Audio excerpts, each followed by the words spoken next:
ശാലിനിയുടെ ഇന്നത്തെ എപ്പിസോഡിൽ ഭർത്താവിൻ്റെ കുഞ്ഞിനെ ഗർഭം ധരിച്ചാലും അത് പുറത്ത് പറയാൻ കൂടി ഒരു ധൈര്യം വേണം എന്നൊക്കെ ശാലിനിയെ കളിയാക്കിക്കൊണ്ട് സുസ്മിത ഇരിക്കുന്ന സമയത്താണ് ശാരദാമ്മ എവിടേക്ക് വരുന്നത്. അന്നേരം ഇവരെന്താ ഈ സമയത്ത് ഇവിടെയെന്ന് ഭാമ ചിന്തിക്കുകയാണ്. അന്നേരം ഓടിച്ചെന്ന് ശാലിനി ചോദിക്കുകയാണ്, അമ്മ എന്തിനാ ഇങ്ങോട്ട് വന്നതെന്നൊക്കെ. പക്ഷേ ശാലിനിയോട് മറുപടിയൊന്നും പറയാതെ സത്യഭാമയുടെ അടുത്തേക്ക് വരികയാണ് ശാരദാമ്മ. അന്നേരം ഭാമ മകൾ വിളിച്ചിട്ട് വന്നതാണോ എന്ന് തിരക്കുന്നുണ്ട്. അല്ല, ഞാൻ തനിയെ വന്നതാണ് എന്ന് ശാരദാമ്മ പറയുന്നു. അന്നേരം കളിയാക്കി സത്യഭാമ പറയുകയാണ്, മറ്റന്നാളാണ് കല്യാണം, അതുവരെ മകൾക്ക് മാത്രമേ ഇവിടെ നിൽക്കാനുള്ള അവകാശമുള്ളൂ, വേറെ ആരെയും ഞങ്ങൾ ക്ഷണിച്ചിട്ടുമില്ല. കല്യാണം കഴിഞ്ഞാൽ പിന്നെ മകളുടെ പെട്ടിയും പ്രമാണവും എടുത്തുകൊണ്ട് ഇവിടെ നിന്ന് മടങ്ങാമെന്നൊക്കെ ഭാമ കളിയാക്കുകയാണ്. അന്നേരം രാഘവൻ നായർ ചോദിക്കുകയാണ്, ഭാമേ, വീട്ടിൽ കയറി വരുന്നവർ ശത്രുക്കളായാലും ഇങ്ങനെ അപമാനിക്കാനൊന്നും പാടില്ല. പിന്നെ എന്തിനാ രാഘവേട്ട അഭയാർത്ഥികളെ പോലെ ഇവർ കൂടെ ഇങ്ങോട്ട് വലിഞ്ഞു കയറി വരുന്നത്? എൻ്റെ മകന് ഒരബദ്ധം പറ്റിപ്പോയത് മുതലാക്കാനാണോ എന്നൊക്കെ പറഞ്ഞ് ശാരദാമ്മയെ ഒരുപാട് അധിക്ഷേപിക്കുകയാണ് സത്യഭാമ. പക്ഷേ ഇതൊക്കെ കേട്ടുകൊണ്ട് വിഷ്ണു അവിടെ തന്നെ ശാരദാമ്മയെ കണ്ട് എഴുന്നേറ്റങ്ങ് നിൽക്കുകയാണ്, ഒന്നും പറയാതെ. ഒരു താലിച്ചരടിൻ്റെ ബന്ധം കൂടിയുള്ളത് മറ്റന്നാൾ മുറിഞ്ഞു വീഴും, പിന്നീട് വരെ ഈ പടി കടക്കുന്നത് എനിക്കൊന്ന് കാണണം എന്നൊക്കെ അങ്ങ് ദേഷ്യത്തോടു കൂടി ഭാമ പറയുന്നുണ്ട്. അക്കാര്യം പറയാനാണ് ഞാൻ വന്നത്, എൻ്റെ മോളുടെ ജീവിതം നശിപ്പിക്കരുത്, ഈ കല്യാണം നടത്തരുത് എന്ന് പറഞ്ഞ് തൊഴുകൈയോടുകൂടി സത്യഭാമയുടെ മുമ്പിൽ നിന്ന് കരയുകയാണ് ശാരദാമ്മ. അന്നേരം അതൊന്നും മൈൻഡ് ചെയ്യാതെ ഭാമ പറയുകയാണ്, ഈ കല്യാണം നടന്നിരിക്കും, കാരണം അത് നിശ്ചയിച്ചത് ഈ സത്യഭാമയാണ്. അന്നേരം കരഞ്ഞുകൊണ്ട് സത്യഭാമയുടെ കാല് പിടിച്ച്, അങ്ങനെ പറയരുതേ സത്യാമ്മേ, നാടിന് മുഴുവൻ നീതിയും ന്യായമൊക്കെ നടപ്പിലാക്കുന്ന സത്യാമ്മ എൻ്റെ മോളോട് അനീതി കാട്ടരുതേന്നും പറഞ്ഞ് കാല് പിടിച്ച് കരയുകയാണ് ശാരദാമ്മ. അന്നേരം ശാരദാമ്മയെന്നും പറഞ്ഞ് വിഷ്ണു മുന്നോട്ട് വരുന്നുണ്ട്. അങ്ങ് കണ്ട് സഹിച്ചു നിൽക്കുകയാണ് അതൊക്കെ ശാലിനിയും. ഈ അമ്മയുടെ ഗതി മക്കൾക്കുണ്ടാകരുത്, എൻ്റെ മകളോട് കനിവുണ്ടാക്കണം, എൻ്റെ മകളുടെ താലി കാൽക്കാൻ സത്യാമ്മയ്ക്ക് ദയവുണ്ടാകണം, അതിന് സത്യാമ്മയ്ക്ക് കഴിയും എന്നൊക്കെ പറഞ്ഞ് കാല് വിടാതെ പിടിച്ചിരിക്കുകയാണ് ശാരദാമ്മ. അന്നേരം ഇതൊക്കെ കണ്ട് ഇവരുടെ ഡ്രാമയിൽ വീണു പോകുമോ ഭാമാൻറ്റി എന്ന് കരുതുന്നുണ്ട് സുസ്മിത. അന്നേരം നിങ്ങളോട് മാറി നിൽക്കാനെന്ന് 1-2 പ്രാവശ്യം ഭാമ പറയുന്നുണ്ട്. അന്നേരം ഇതിന് അനുകൂലമായൊരു തീരുമാനം ഉണ്ടാകാതെ ഞാനിവിടെ നിന്ന് മാറില്ല സത്യാമ്മയെന്ന് ശാരദാമ്മയും പറയുന്നു. എന്നെപ്പോലെ ഒരു പെൺകുട്ടിയുടെ അമ്മയല്ലേ സത്യാമ്മയും, ഞാൻ സത്യാമ്മയുടെ കാല് പിടിക്കുകയാണ്, ഒരു പെൺകുട്ടിയുടെ അമ്മയുടെ യാചനയാണ് എന്നൊക്കെ പറഞ്ഞ് നിറകണ്ണുകളോടുകൂടി ഭാമയുടെ കാല് പിടിച്ച് നിൽക്കുന്ന ശാരദാമ്മയെ കണ്ട് ആകെ വിഷമിക്കുകയാണ് വിഷ്ണു. അന്നേരം സങ്കടപ്പെട്ട പ്രീതി ഞാൻ പറയുമെന്ന് ആംഗ്യം കാണിക്കുന്നുണ്ട് ശാലിനിയോട്. അന്നേരം പറയരുത്, വേണ്ടാന്നൊക്കെ ശാലിനിയും തിരിച്ച് ആംഗ്യഭാഷയിൽ പറയുന്നുണ്ട്. ഇതൊക്കെ കണ്ട് രാഘവൻ നായർ പറയുന്നുണ്ട്, ഭാമേ, ഒരമ്മയുടെ കണ്ണുനീര് വീണ് പൊള്ളരുത് ഈ വീട്, നാളെ അത് തീയായി മാറിയെന്നിരിക്കും. എത്ര ഉയരമുള്ള കൊട്ടാരമാണെങ്കിലും പെൺശാപം വീണ് അത് കത്തി അമരാതിരുന്നിട്ടില്ല എന്നും രാഘവൻ നായർ പറയുന്നുണ്ട്. അന്നേരം ആകെ ഒന്ന് ശങ്കിച്ചിരിക്കുകയാണ് സത്യഭാമയും.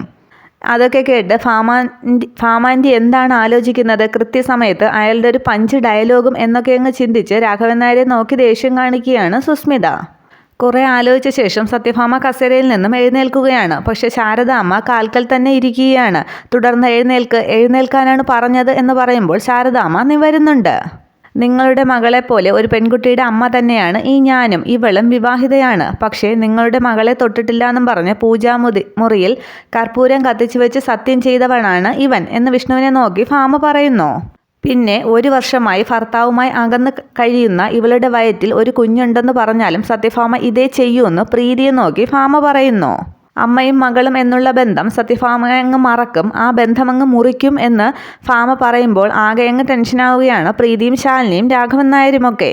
സത്യഭാമയ്ക്ക് ഒരു നീതിയേ ഉള്ളൂ, ആ നീതി വീട്ടിലും നാട്ടിലുമൊക്കെ നടപ്പാക്കുന്നത് കൊണ്ടാണ് ഈ സത്യഭാമ തല ഉയർത്തിപ്പിടിച്ച് നിൽക്കുന്നത്. പിന്നെ ശാരദാമ്മ എൻ്റെ കാല് പിടിച്ച് കരഞ്ഞതുകൊണ്ടും എൻ്റെ തീരുമാനം മാറ്റാൻ ഞാൻ തയ്യാറാണ്. വിഷ്ണുവും സുസ്മിതയും തമ്മിലുള്ള വിവാഹം നടക്കില്ല, ഈ ശാലിനി തന്നെയായിരിക്കും എന്നും വിഷ്ണുവിൻ്റെ ഭാര്യ. പിന്നെ വിളിച്ചവരെയൊക്കെ അവരോടൊക്കെ ഒരു കോള് വിളിച്ച് പറഞ്ഞാൽ മതി, കുറച്ചു പേരെയൊക്കെയല്ലേ വിളിച്ചുള്ളൂ, അവരതൊക്കെ അങ്ങ് ക്ഷമിച്ചോളും. വെഡ്ഡിങ് കാർഡൊക്കെ അടിച്ചു വരുന്നതേ ഉള്ളൂ, പിന്നെ സ്റ്റേജ് ഡെക്കറേഷൻ, നാദസ്വരം, അതൊക്കെ ഒരു ചെറിയ നഷ്ടപരിഹാരം കൊടുത്താലങ്ങ് ഒഴിവാക്കാവുന്നതേ ഉള്ളൂ. ഇതൊക്കെ കേട്ട് ആകെ സന്തോഷിച്ച് നിൽക്കുകയാണ് ശാലിനിയും പ്രീതിയും വിഷ്ണുവും രാഘവൻ നായരുമൊക്കെ. പക്ഷേ എന്താണ് ഭാമാൻറ്റി പറയുന്നത് എന്ന് ആലോചിച്ച് സുസ്മിതയും നിൽക്കുന്നു. തുടർന്ന് ഭാമ പറയുകയാണ്, തുടർന്ന് വിഷമം അഭിനയിച്ച് നിൽക്കുന്ന സുസ്മിതയുടെ അടുത്തേക്ക് ചെന്നിട്ട് ഭാമ പറയുകയാണ്, എനിക്ക് കാല് വീണ് മാപ്പ് പറയാനുള്ളത് ഈ പാവം കുട്ടിയോട് മാത്രമാണ്, ഇവളോടും സരളോടുമൊക്കെ ഞാൻ കാര്യങ്ങൾ പറഞ്ഞ് മനസ്സിലാക്കിക്കോളാം. അന്നേരം വീണ്ടും തൊഴുത് ശാരദാമ്മ പറയുകയാണ്, നന്ദിയുണ്ട് സത്യാമ്മേ, എൻ്റെ മോളുടെ ജീവിതം രക്ഷിച്ചതിന് നിങ്ങൾക്ക് കോടി പുണ്യം കിട്ടും. അന്നേരം സ്വരം മാറ്റി ഭാമ പറയുകയാണ്, നന്ദിയൊന്നും എനിക്ക് വേണ്ട ശാരദേ. പകരം ശാരദാമ്മ എനിക്കൊരു ഉപകാരം മാത്രം ചെയ്തു തന്നാൽ മതി. അന്നേരം സന്തോഷത്തോടു കൂടി പറഞ്ഞോളൂ സത്യാമ്മേ, എന്നെക്കൊണ്ട് പറ്റുന്ന എന്തും ഞാൻ ചെയ്തു തരും. എൻ്റെ ജീവൻ വേണോ? അത് വേണമെങ്കിലും ഞാൻ നൽകിയിരിക്കും. ജീവനൊന്നും എനിക്ക് വേണ്ട. പകരം ഇവളുടെ ഗർഭത്തിന് പിന്നിലെ സത്യം എന്താണെന്ന് ഇവളുടെ വാ തുറപ്പിച്ച് എനിക്കൊന്ന് പറഞ്ഞു തരണം ശാരദാമ്മ. പിന്നെ ഈ കല്യാണം നടക്കില്ല. അത് കേട്ട് വീണ്ടും നിരാശപ്പെടുകയാണ് വിഷ്ണുവും ശാലിനിയും രാഘവൻ നായരും പ്രീതിയും ഒക്കെ. സുസ്മിതയ്ക്ക് അങ്ങ് സന്തോഷമാവുകയും ചെയ്യുന്നുണ്ട്. അടിപൊളി വമ്പൻ ടെസ്റ്റ്. പതിവ് പോലെ ഭാമാൻ്റെ നിരാശപ്പെടുത്തിയില്ല എന്ന് സന്തോഷത്തോടെ സുസ്മിതയും കരുതുന്നു. വീണ്ടും കരയുന്ന ശാരദാമ്മയോട് പൂങ്കണ്ണീരൊന്നും വേണ്ട, അത് ഒരുപാട് ഒഴുക്കി കളഞ്ഞതല്ലേ, പറഞ്ഞ പണി എന്തായാലും ചെയ്യാൻ നോക്ക്, ഇത് അവസാന ചാൻസാണ്. ഇനി ഇവള് സത്യം പറഞ്ഞില്ല എന്നുണ്ടെങ്കിൽ വിഷ്ണുവും സുസ്മിതയും തമ്മിലുള്ള വിവാഹം നടന്നിരിക്കും എന്ന് ഭാമ ഉറപ്പിച്ചു പറയുന്നു. തുടർന്ന് ശാലിനിയുടെ അടുത്തേക്ക് ചെന്ന ശാരദാമ്മ മോളെ പറയടി പറയടി എന്നൊക്കെ കവിളിലൊക്കെ പിടിച്ച് ചോദിക്കുന്നുണ്ട്. അന്നേരം ഭാമ പറയുകയാണ്, നിങ്ങൾക്കും നിങ്ങളുടെ മകൾക്കും ഈ സത്യഭാമ അനുവദിക്കുന്നത് 1 മിനിറ്റാണ്. 1 മിനിറ്റ് കൊണ്ട് ഇവളുടെ ജീവിതം മാറി മറിഞ്ഞിരിക്കും. വിഷ്ണുവിൻ്റെ കൂടെ ജീവിക്കണോ വേണ്ടോ എന്ന് ഇവൾക്ക് തീരുമാനിക്കാമെന്ന് സത്യഭാമ പറയുമ്പോൾ, മോളെ പറയടി പറയടി, നീ ആരുടെ ജീവൻ രക്ഷിക്കാൻ വേണ്ടിയാണ് ഇങ്ങനെയൊക്കെ പറയുന്നത്? അവരാരും പിന്നീട് നിൻ്റെ കൂടെ ഉണ്ടാകില്ല എന്നൊക്കെ പറഞ്ഞ് സത്യം പറയാനായിട്ട് ശാരദാമ്മ ഒരുപാട് നിർബന്ധിക്കുന്നുണ്ട് ശാലിനിയെ.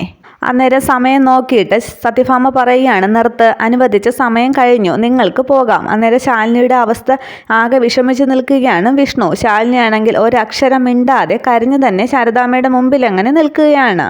തുടർന്ന് ഞാൻ ഒന്നുകൂടി അവളെ കൊണ്ട് എന്ന് പറഞ്ഞ് വീണ്ടും ശാലിനിയോട് ചോദിക്കാൻ തുടങ്ങുമ്പോൾ, വേണ്ട, ഈ വീട്ടിൽ സത്യഭാമയേക്കാൾ വലിയ മൂർത്തികളൊന്നും വേണ്ട എന്ന് പറയുകയാണ് ദേഷ്യത്തോടുകൂടി ഭാമ. അന്നേരം ആകെ നിരാശപ്പെട്ട് ശാരദാമ്മ വീണ്ടും തൊഴുതു പറയുകയാണ്, ഇത്രയും നേരം ഇവിടെ വന്ന് നിങ്ങളുടെ സമയമൊക്കെ ബുദ്ധിമുട്ടിച്ചതിൽ എന്നോട് ക്ഷമിക്കണം, ഞാൻ പോവുകയാണ് എന്ന് പറഞ്ഞ് ശാരദാമ്മ അവിടെ നിന്നും കണ്ണീരോടുകൂടി ഇറങ്ങുന്നു. അന്നേരം ശാരദാമ്മയെന്നും പറഞ്ഞ് വിഷ്ണു പിറകെ ഇറങ്ങാൻ തുടങ്ങുമ്പോൾ കൈകൊണ്ട് തടുത്തിട്ട്, നീ എങ്ങോട്ടാണ് പോകുന്നത്? കല്യാണവുമായി ബന്ധപ്പെട്ട് ഇവിടെ ഒരുപാട് കാര്യങ്ങൾ ചെയ്തു തീർക്കാനുണ്ട്, അകത്തേക്ക് പോകുമെന്നും പറഞ്ഞ് സത്യഭാമ ദേഷ്യപ്പെടുകയാണ്.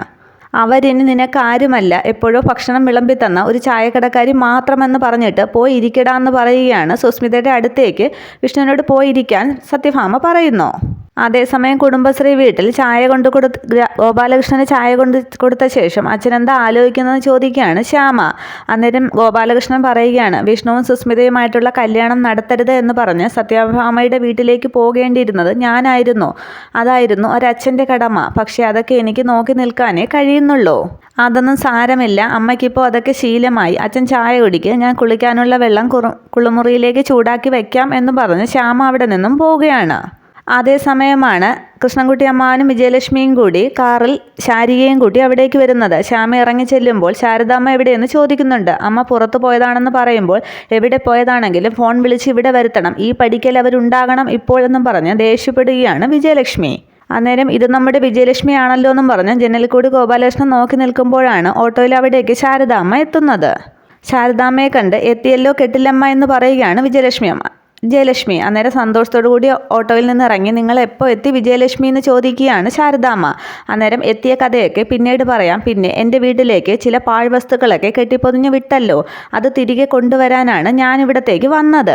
എന്നിട്ട് വിജയലക്ഷ്മി ആദ്യം കാറിൻ്റെ ഡോറ് തുറന്ന് ശാരികയുടെ ബാഗ് എടുത്ത് പുറത്തേക്കിടുന്നു. ആദ്യം ഇത് എന്നും പറഞ്ഞ്, പിന്നീട് ഇതും കൂടി പിടിച്ചോ എന്നും പറഞ്ഞ് സ്വർണവും എടുത്ത് ശാരദാമ്മയുടെ മുമ്പിലേക്ക് ഇടുകയാണ്. പിന്നീട് പറയുകയാണ്, ഇനി 1 മുതൽ കൂടി ബാക്കിയുണ്ട്, എന്നിട്ട് ഇങ്ങോട്ട് ഇറങ്ങടി എന്നും പറഞ്ഞ് ശാരികയെ പിടിച്ചു വലിച്ച് പുറത്തേക്ക് ഇറക്കുകയാണ് വിജയലക്ഷ്മി. ദേ, ഇവളെ കൂടി വെച്ചോളണം, ഇവളാണ് നമുക്കിപ്പോൾ ഏറ്റവും വലിയ പാഴ്മുതൽ എന്നും പറഞ്ഞ് ശാരദാമ്മയുടെ കാൽക്കലേക്ക് തള്ളിയിടുകയാണ് ശാരികയെ. അന്നേരം മോളെന്നും പറഞ്ഞ് എഴുന്നേൽപ്പിക്കുന്നു ശാരദാമ്മ. എന്നിട്ട് കഥയൊന്നും അറിയാതെ വിജയലക്ഷ്മി എന്താണ് ചെയ്യുന്നതെന്ന് നോക്കി നിൽക്കുകയാണ് ശാരദാമ്മയും ശ്യാമയും അകത്തു നിന്ന് ഗോപാലകൃഷ്ണനുമൊക്കെ. അന്നേരം ശാരദാമ്മ ചോദിക്കുന്നുണ്ട്, വിജയലക്ഷ്മി എന്താണ് ഈ കാണിക്കുന്നത്? ഈ മുറ്റത്ത് വന്ന് എൻ്റെ കുട്ടികൾക്ക് നേരെ കൈയോങ്ങി ഉപദ്രവിക്കരുതെന്ന്.